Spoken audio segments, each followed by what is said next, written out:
जय हिंद साथियों, आज के इस क्लास में आप सभी का बहुत बहुत स्वागत है। तो जैसे कि साथियों, बिहार पुलिस सिपाही की नई भर्ती के लिए आपका न्यू बैच स्टार्ट हो चुका है, जिसमें साथियों जीके जीएस से आपका टोटल 20 प्रैक्टिस सेट कंप्लीट हो चुका है। तो साथियों, अगर आपका पीछे का क्लास छूट गया है तो इसके लिए बिहार पुलिस के नाम से अलग प्लेलिस्ट बना हुआ है। आप लोग चैनल के प्लेलिस्ट में जाकर उन सभी वीडियो को देख सकते हैं। और साथियों, जिन्होंने अभी तक न्यू बैच को ज्वाइन नहीं किया है, फटाफट से आप लोग जाकर ज्वाइन कर सकते हैं। बैच आपको कहां पर मिलेगा, कैसे ज्वाइन करना है, ये क्लास के लास्ट में आपको बताया जाएगा। तो आप लोग पूरा क्लास को ध्यान से देखिएगा।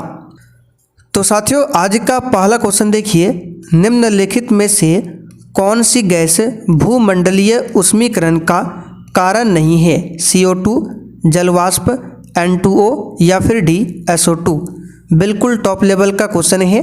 और साथियों, अगर आपको इन सेट में किसी भी क्वेश्चन का आंसर पहले से आता हो तो आप सभी नीचे लाइव चैट में अपना अपना आंसर बता सकते हैं। और देखिए साथियों, जो भी चैनल पर पहली बार आए हैं, आप लोग क्लास टाइमिंग को नोट कर लीजिए। बिहार पुलिस के लिए आपको डेली 2 क्लास दिए जाते हैं। एक आपका शाम 7:30 बजे, जिसमें स्पेशल साइंस का प्रैक्टिस सेट चलता है, और एक मिक्स प्रैक्टिस सेट है जिसमें हिस्ट्री, पॉलिटी, ज्योग्राफी, इकोनॉमिक्स, हर तरह के क्वेश्चन मिलेंगे रात 8 बजे की क्लास में। तो यहाँ पर क्वेश्चन 1 के लिए आंसर क्या होगा? भूमंडलीय ऊष्मीकरण का मतलब होता है ग्लोबल वार्मिंग। तो इसके लिए जो प्रमुख गैस है उत्तरदायी कार्बन डाइऑक्साइड है, जल वाष्प है, N2O है, लेकिन SO2 नहीं है। तो यहाँ पर डी ऑप्शन आपका सही जवाब है, SO2 यानी सल्फर डाइऑक्साइड। और सल्फर डाइऑक्साइड जो है ये एसिड रेन के लिए जिम्मेदार होता है। अम्लीय वर्षा, अगर आपसे पूछे कि अम्लीय वर्षा के लिए कौन सा गैस जिम्मेदार है, तो SO2 और NO2 ये 2 गैसें अम्लीय वर्षा के लिए जिम्मेदार होता है। क्वेश्चन नंबर 2, भारतीय संविधान के अनुसार दल बदल के आधार पर निर्भरता का उल्लेख किसमें मिलता है? बिल्कुल सोच समझकर आंसर करना है। और साथियों, अगर आपको सच में बिहार पुलिस की तैयारी करना है और इस बार 100% सिलेक्शन चाहिए, तो आप लोग अभी से तैयारी में लग जाइए और डेली क्लास को अटेंड कीजिए।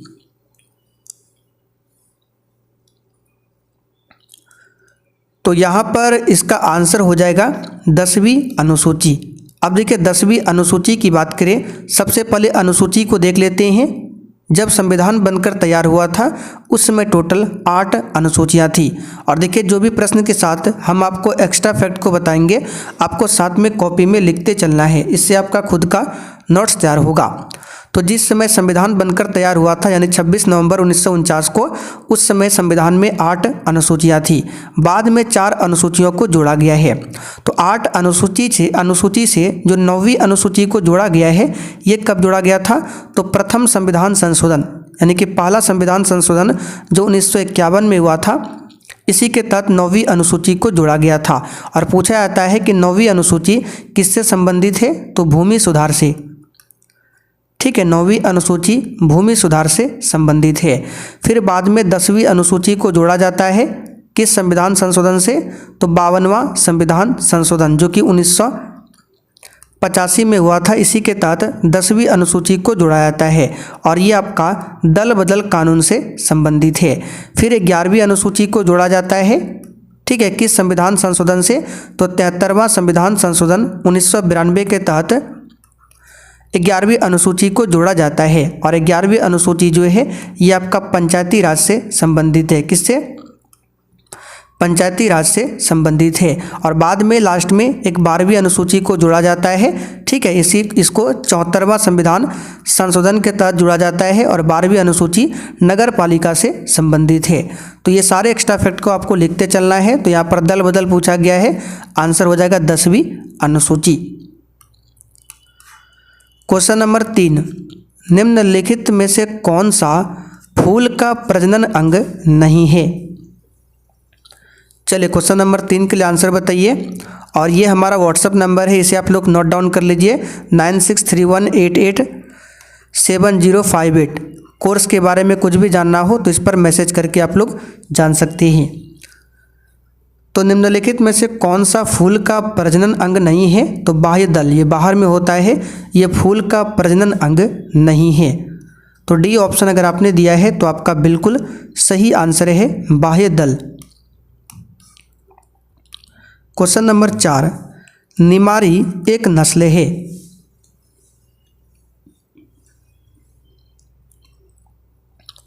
चलिए क्वेश्चन 4 के लिए आंसर बताइए, निमारी किसकी नस्ल है? तो याद रखिएगा गाय की एक नस्ल है। कल हमने आपको बताया था मुर्रा, ये किसकी नस्ल है? तो भैंस की नस्ल है। क्वेश्चन 5, निम्नलिखित में से कौन सी समिति चुनाव सुधारों से संबंधित है? वेरी वेरी इंपॉर्टेंट क्वेश्चन है, ये क्वेश्चन दरोगा में भी पूछा हुआ है। बताइए क्वेश्चन 5 के लिए कौन सी समिति चुनाव सुधारों से संबंधित है?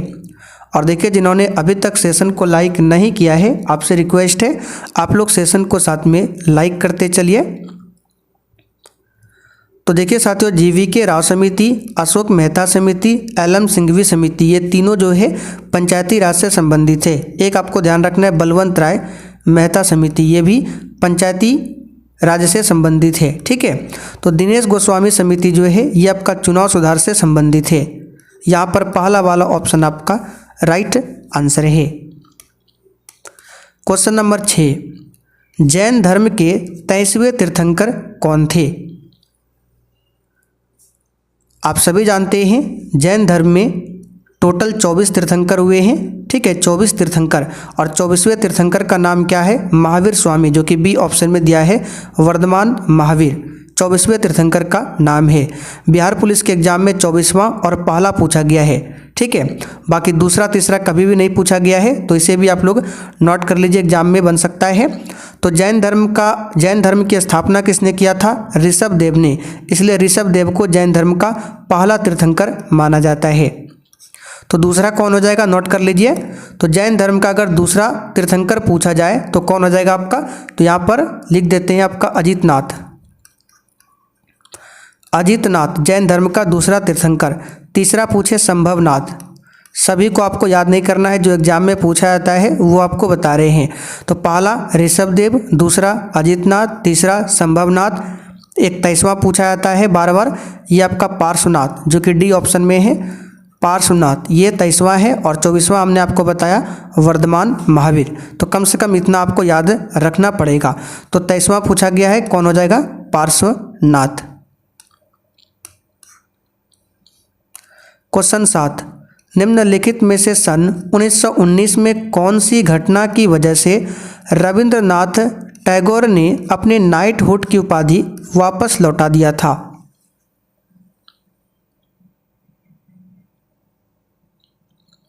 इसका आंसर है जालियांवाला बाग हत्याकांड की घटना, 13 अप्रैल। ठीक है, पूरा डेट याद रखिएगा, 13 अप्रैल 1919 को यह घटना घटित होती है, जिसके कारण रविंद्रनाथ टैगोर ने नाइटहुड की उपाधि को लौटा दिया था। और इसी घटना के वजह से महात्मा गांधी ने, MK गांधी ने, ठीक है, इन्होंने कौन सी उपाधि को लौटाया था? तो नाइटहुड की उपाधि रविंद्रनाथ टैगोर, और यहाँ पे आपका हो जाएगा महात्मा गांधी ने कौन सी उपाधि? केसर-ए-हिंद। ठीक है, केसर-ए-हिंद इसकी उपाधि लौटा दी थी महात्मा गांधी ने। क्वेश्चन 8, जाग्रोस पर्वत कहाँ पर स्थित है? और साथियों इसका PDF आपको एप्लीकेशन पर मिल जाएगा। ठीक है, एप्लीकेशन कहाँ पर मिलेगा ये सारा चीज़ आपको लास्ट में बताएंगे। तो जाग्रोस पर्वत जो है याद रखिएगा पूछा जाता है ईरान में ही। क्वेश्चन 9, राज्य विधायिका में धन विधेयक को केवल किसकी पूर्व सिफारिश पर प्रस्तुत किया जा सकता है? तो जिस प्रकार संसद में धन विधेयक को किसकी पूर्व सिफारिश पर प्रस्तुत किया जाता है? राष्ट्रपति। ठीक है, राष्ट्रपति संसद में, उसी प्रकार राज्य विधायकों में कौन किसकी पूर्व सिफारिश पर? राज्यपाल। राज्यपाल की पूर्व सिफारिश पर धन विधेयक को प्रस्तुत किया जा सकता है। और धन विधेयक के बारे में संविधान के आर्टिकल 110 में बताया गया है। क्वेश्चन नंबर 10, निम्नलिखित में से कौन सी नृत्य शैली केरल से संबंधित नहीं है?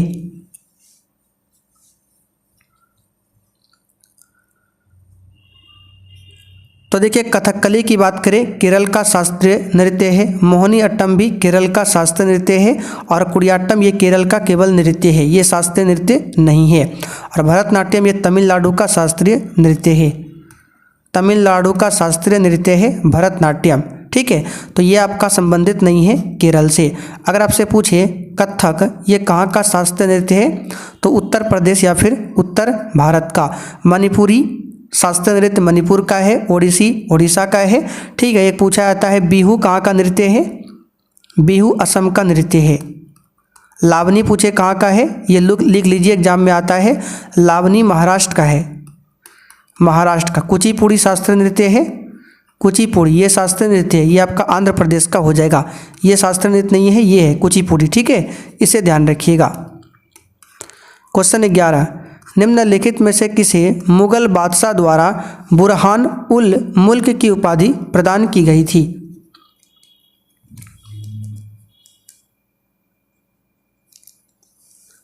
चलिए इसका आंसर बताइए फटाफट से 11 के लिए। तो ये क्वेश्चन हम आपको पहले भी बता चुके हैं, इसका आंसर है सादत खान। अगर आप डेली क्लास करते हैं तो आंसर बता सकते हैं सादत खान। क्वेश्चन नंबर 12, वार्षिक वैश्विक प्रतिस्पर्धा सूचकांक किसके द्वारा जारी किया जाता है? तो साथियों ये विश्व आर्थिक मंच के द्वारा जारी किया जाता है। विश्व बैंक की बात करें, इसका हेडक्वार्टर कहाँ पर है? वाशिंगटन डीसी में। IMF का कहाँ है? इसका भी वाशिंगटन डीसी में। और WTO का कहाँ पर है? जेनेवा में।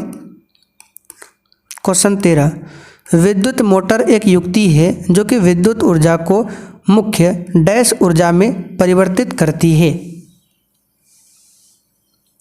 तो विद्युत मोटर और जनरेटर दोनों के बारे में हमने आपको काफ़ी बार बता रखा है। विद्युत मोटर क्या होता है? तो विद्युत मोटर में देखिए विद्युत ऊर्जा को दिया जाता है तो वो घूमने लगता है, और जब वो घूमता है तो यांत्रिक ऊर्जा बनता है। और जनरेटर में क्या करता है? तो जनरेटर को पहले घुमाना पड़ता है, और जब वो घूमता है तो डायनेमो घूमता है, डायनेमो घूमने से विद्युत बनता है। तो जनरेटर या फिर डायनेमो क्या करता है? यांत्रिक ऊर्जा को विद्युत में बदलता है, जबकि विद्युत मोटर विद्युत ऊर्जा को यांत्रिक में। तो आंसर यहाँ पे सी वाला होगा, यांत्रिक। हीरे का निरपेक्ष अपवर्तनांक क्या है? अपवर्तक सूचकांक या फिर अपवर्तनांक? ये तो सिंपल सा क्वेश्चन है, 2.42। क्वेश्चन 15, प्रायद्वीपीय भारत की सबसे लंबी नदी कौन सी है? चलिए बताइए फटाफट से आंसर। तो साथियों प्रायद्वीपीय भारत की सबसे लंबी नदी है गोदावरी नदी। इसी गोदावरी नदी की लंबाई कितनी है? तो 1465 किलोमीटर। ठीक है, गोदावरी नदी को वृद्ध गंगा के नाम से भी जाना जाता है। तो अगर आपसे पूछे वृद्ध गंगा के नाम से किस नदी को जाना जाता है, तो गोदावरी। नर्मदा नदी की बात करें, इस पर कौन सा बांध है? सरदार सरोवर बांध, ये नर्मदा नदी पर है। कावेरी नदी पर कौन सा बांध है? मेट्टूर बांध। ये मद निषेध सिपाही में आया था कि मेट्टूर बांध किस नदी पर है? तो कावेरी नदी पर। क्वेश्चन 16, राज्यसभा धन विधेयक को कितने दिनों के लिए लंबित कर सकती है? यानी कि राज्यसभा जो है धन विधेयक को कितने दिनों के लिए रोक सकती है?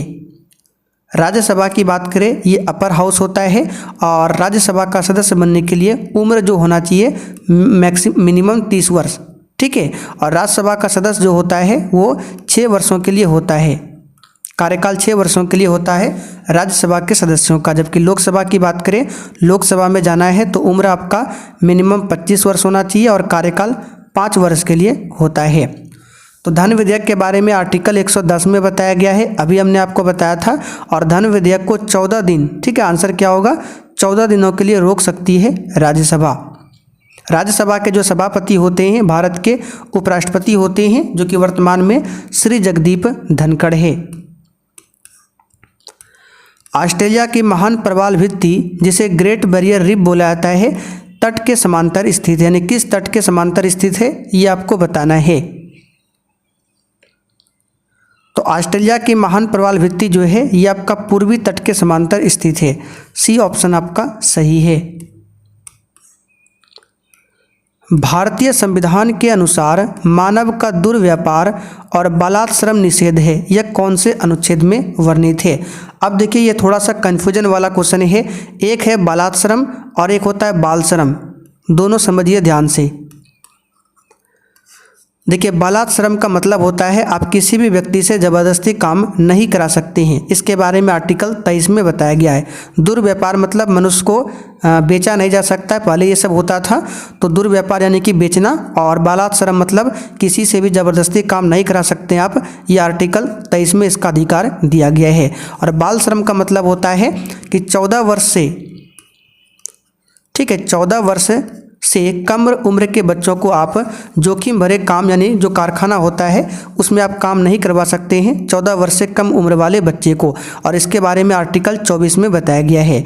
तो एग्जाम में कभी कभी बालाश्रम पूछता है और कभी कभी बाल श्रम, तो आपको ध्यान से देखना पड़ता है कि बालाश्रम है या फिर बाल श्रम है। तो बाल श्रम यानी बच्चों के लिए आर्टिकल 24 में है और बालाश्रम आर्टिकल 23 में। बाकी आर्टिकल 25 में क्या है, धर्म की स्वतंत्रता का अधिकार देता है। निम्नलिखित में से कौन से रंग के लिए प्रकाश का प्रकीर्णन न्यूनतम होता है।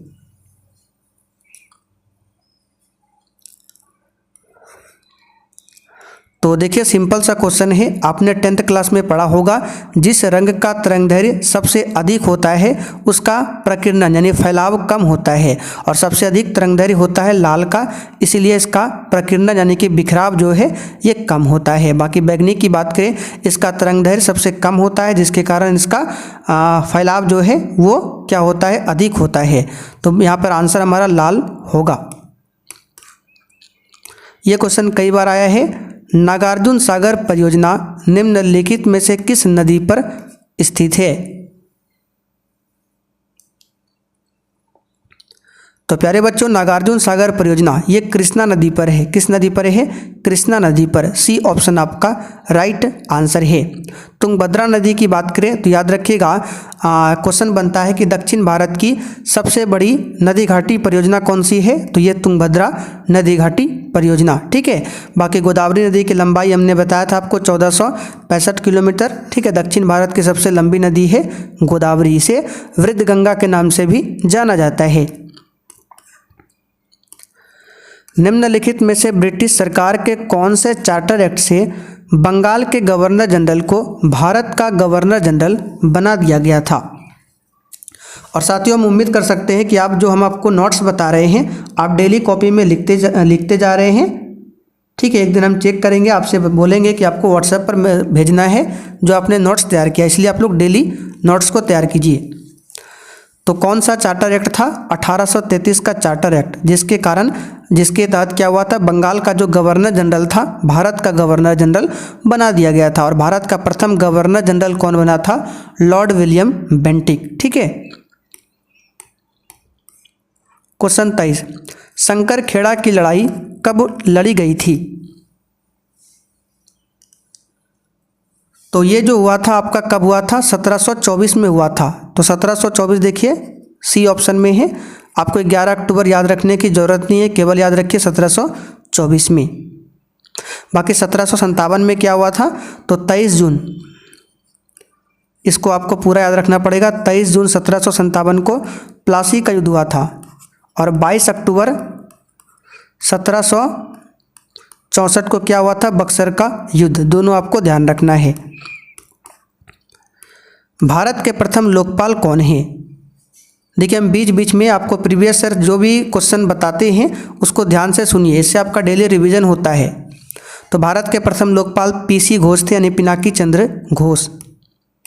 क्वेश्चन 24, कनिष्क के शासनकाल में बौद्ध संगति का आयोजन कहाँ पर हुआ था। जैसे कि आप सभी जानते हैं 4 बौद्ध संगतियाँ होती है, चारों को बता देते हैं, अगर आप लोग लिखना चाहे तो लिख सकते हैं। प्रथम बौद्ध संगति की बात करें, यह राजगिरी में हुआ था। कहाँ पर हुआ था, राजगिरी में, ठीक है। और किसके शासनकाल में, अजातशत्रु, नोट कर सकते हैं, अजातशत्रु के शासनकाल में हुआ था। दूसरा बौद्ध संगति वैशाली में हुआ था। किसके शासनकाल में हुआ था, तो ये कालाशोक के शासनकाल में, कालाशोक के शासनकाल में दूसरा। और तीसरा बौद्ध संगति जो है ये आपका हुआ था पाटलिपुत्र में, पाटलिपुत्र में अशोक के समय में। किसके समय में? अशोक के समय में। और चौथा पूछा गया है तो चौथा हुआ था कश्मीर कुंडलवन में, जो कि डी ऑप्शन में दिया है, और ये हुआ था कनिष्क के समय में। ठीक है, यहाँ पे लिखा हुआ है कनिष्क, कुषाण वंश का सबसे प्रतापी शासक था कनिष्क। इसी के समय में चतुर्थ बौद्ध संगति का आयोजन होता है कश्मीर के कुंडलवन में, तो इसे आपको ध्यान रखना है। क्वेश्चन 25, 1816 में सुगौली की संधि होता है, इसे नोट कर लीजिए। 1816 सुगौली की संधि पूछा जाता है, तो इसमें अंग्रेज एवं किसके बीच ये हस्ताक्षरित हुआ था इस संधि के तहत में? तो सुगौली की संधि अंग्रेज और गोरखा के बीच में हुआ था, अंग्रेज और गोरखा के बीच में।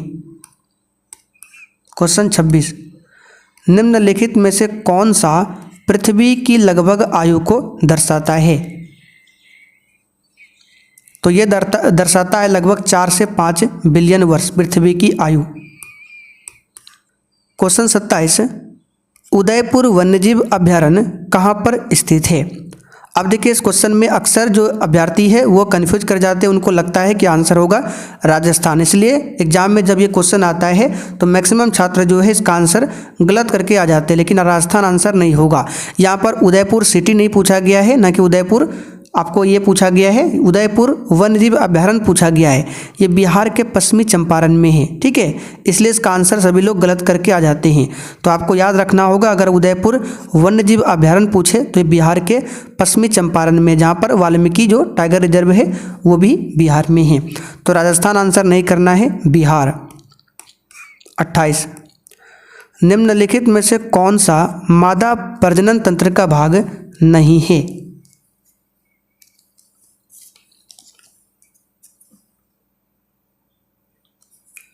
तो यहाँ पर आंसर हो जाएगा शुक्रवाहिका, ये पुरुष प्रजनन तंत्र का भाग है, सी ऑप्शन यहाँ पर राइट आंसर है। आगे देखिए, उदेशिका में समाजवादी एवं धर्मनिरपेक्ष शब्द कब जोड़ा गया था? देखिए बहुत ही सिंपल सा क्वेश्चन है, हम आपको कई बार बता चुके हैं। उदेशिका का मतलब होता है प्रस्तावना, और प्रस्तावना में अभी तक एक ही बार संशोधन किया गया है और वो है 42वां। कब हुआ था? 1976 में। और इसी संशोधन के तहत प्रस्तावना में 3 शब्दों को जोड़ा गया था, समाजवादी, धर्मनिरपेक्ष और एक अखंडता। 3 शब्द था, अखंडता, ठीक है, ये तीनों आपको ध्यान रखना है। क्वेश्चन 30, मानव के शरीर की कौन सी धमनी ऑक्सीजन रहित रक्त को ले जाती है? तो ये तो सिंपल सा क्वेश्चन है, इसको याद कर लीजिए, फुफ्फुस धमनी, ये ऑक्सीजन रहित रक्त को ले जाती है। क्वेश्चन 31, निम्नलिखित में से कौन तीसरे तीर्थंकर है?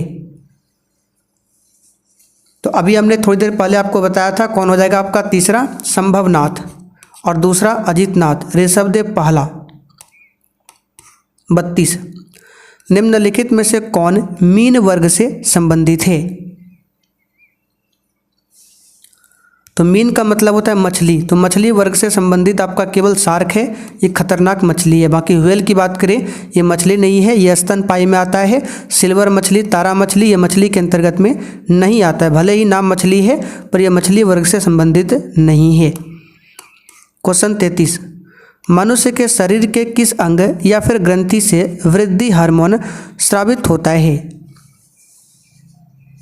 तो ये पीयूष ग्रंथि से स्रावित होता है, जिसे मास्टर ग्रंथि भी बोला जाता है। ये मानव शरीर की सबसे छोटी ग्रंथि है। क्वेश्चन 34, एशिया और उत्तरी अमेरिका को अलग करने वाली जलडमरू मध्य का नाम क्या है? तो एशिया और उत्तरी अमेरिका दोनों को जो अलग करती है उस जलडमरू मध्य का नाम है बेरिंग जलडमरू मध्य। आज का आखिरी क्वेश्चन, भारत ने राष्ट्रीय मतदाता दिवस किस दिन मनाया? तो नॉर्मल सा क्वेश्चन है, 25 जनवरी को भारत में राष्ट्रीय मतदाता दिवस मनाया जाता है। यहाँ पर बी ऑप्शन आपका राइट आंसर है। तो साथियों आज के लिए इतना ही। अब आप लोग कमेंट करके बताइए आपने 35 क्वेश्चन में से आज कितने क्वेश्चन के सही सही आंसर किए हैं। अब चलिए आपको कोर्स के बारे में बता देते हैं। तो देखिए सबसे पहले आपको क्या करना है, हमारा सक्सेस वर्ल्ड MCQ का एप्लीकेशन मिल जाएगा, उसको इंस्टॉल करना है। जिसको पता है आप लोग छोड़कर जा सकते हैं। सक्सेस वर्ल्ड MCQ, ये आपको प्ले स्टोर पर सर्च करना है या फिर इसका लिंक डिस्क्रिप्शन बॉक्स में मिल जाएगा। तो क्लिक करके सबसे पहले एप्लीकेशन को इंस्टॉल करना है और उसके बाद वहाँ पर आपको ओपन करना है। ओपन करने के बाद उसमें आपको बिहार पुलिस का कोर्स मिल जाएगा, ठीक है। 99 रुपये का फ़ी है, इससे आपका बिहार पुलिस का कोर्स ओपन हो जाएगा। और कोर्स लेने के बाद अगर आपको किसी भी प्रकार की समस्या आती है तो नंबर लिख लीजिए 9631887058, इस पर आपको व्हाट्सएप मैसेज करना है, ठीक है। तो जाइए, जिन्होंने अभी तक नहीं लिया है फटाफट से जाकर आप लोग ले सकते हैं।